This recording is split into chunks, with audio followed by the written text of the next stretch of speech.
सौतेली माँ। एक व्यक्ति था, उसकी पत्नी का देहांत प्रसव के दौरान ही हो गया था, परंतु किसी तरह बच्चा हो गया था। छोटा बच्चा माँ के बिना कैसे संभाला जाएगा, ये एक बहुत ही चिंता का विषय हो गया था। कई मित्रों व सगे संबंधियों के कहने पर उसने पुनः विवाह किया। बच्चे को नई माँ मिल गई। नई माँ बच्चे की सार संभाल करने लगी। बच्चे को भी लगा जैसे कि उसकी माँ फिर से मिल गई। कुछ ही वर्षों में उस युवती को भी एक पुत्र हुआ और उसका ध्यान अपने नए बच्चे पर अधिक रहने लगा। धीरे धीरे उसकी दृष्टि में दोष आने लगा और वो पक्षपात से ग्रसित हो गई। अब उसे लगने लगा कि इस घर का वारिस तो बड़ा लड़का है और संपत्ति भी अधिक हक इसी लड़के का है। अपने पुत्र के भविष्य की बहुत चिंता रहने लगी। उसने अपने पति को समझा बुझा के राजी किया और बड़े लड़के की पढ़ाई लिखाई सब छुड़वा दी और घर के नौकर को भी हटा दिया तथा सब काम उसी लड़के से कराने लगी। बच्चे के ऊपर बहुत बड़ी विपदा आ पड़ी। वो अभी दूसरी कक्षा में ही था और दुनियादारी कुछ नहीं जानता था। उसे यही लगता था माँ ने सही किया होगा। घर का सारा काम करते करते उसका सारा दिन बीत जाता था। धीरे धीरे माँ ने उसे समझा दिया कि उसका असली कार्य अपने छोटे भाई की सेवा ही है और उसका छोटा भाई असली मालिक है। बच्चे ने माँ की आज्ञा मान ली और सदा ही अपने भाई की सेवा संभाल में तत्पर रहने लगा। अब वो बड़े लड़के को जरा जरा सी गलती होने पर डांटने मारने भी लगी थी, ताकि उस पर एक भय बना रहे। वो कोई अच्छे से अच्छा काम भी करता तो उसकी सौतेली माँ उसे बिल्कुल बेकार बताती, लेकिन फिर भी बालक के मन में माता के लिए प्यार ही उभरता है, वो उसे सौतेली नहीं मान पाता था।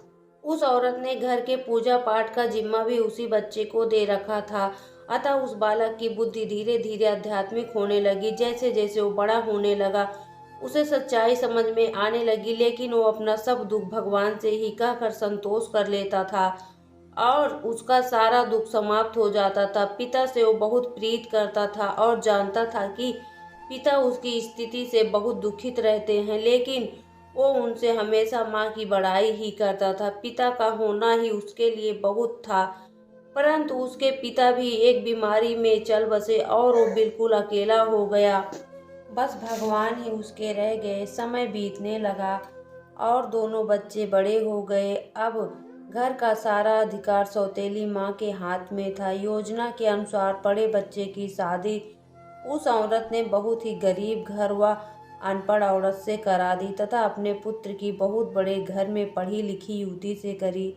उसने बड़े लड़के को नौकरों वाले घर में से एक घर दे दिया और उसकी पत्नी को भी बता दिया कि उसका असली कार्य मालकिन यानी छोटी बहू की सेवा करना ही है। छोटे लड़के के लिए उसने बहुत बड़ा भवन बनवाया था और स्वयं उसी में उन्हीं के साथ निवास करने लगी। बड़ा लड़का खुशी से अपना जीवन व्यतीत करने लगा और पत्नी के साथ माँ व छोटे भाई के परिवार की सेवा करने लगा। छोटे लड़के की स्त्री को उसकी माँ बहुत अखरती थी। उसे लगता था कि मालकिन उसे होना चाहिए। अब सास बीमार रहती और साथ में रहने के कारण रात बिरात सेवा उस छोटी बहू को ही करनी पड़ती थी, जो उसे बिल्कुल नापसंद था। एक दिन पता चला कि सास को छूत की बीमारी हो गई है।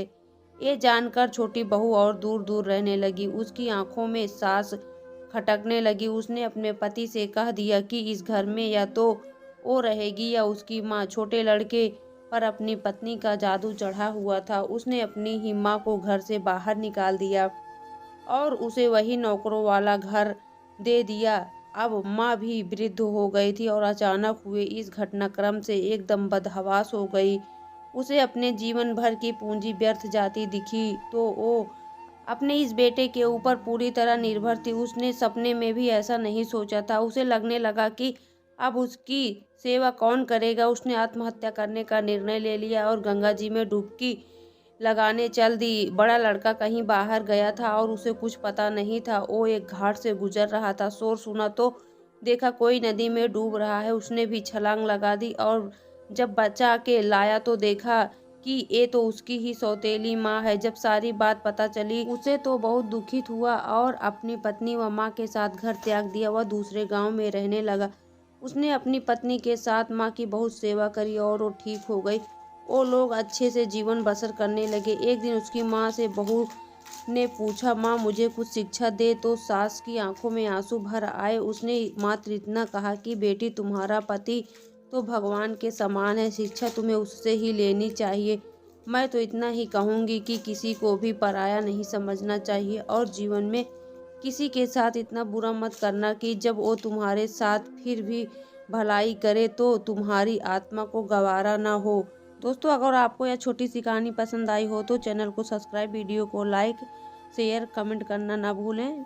वीडियो देखने के लिए बहुत बहुत धन्यवाद।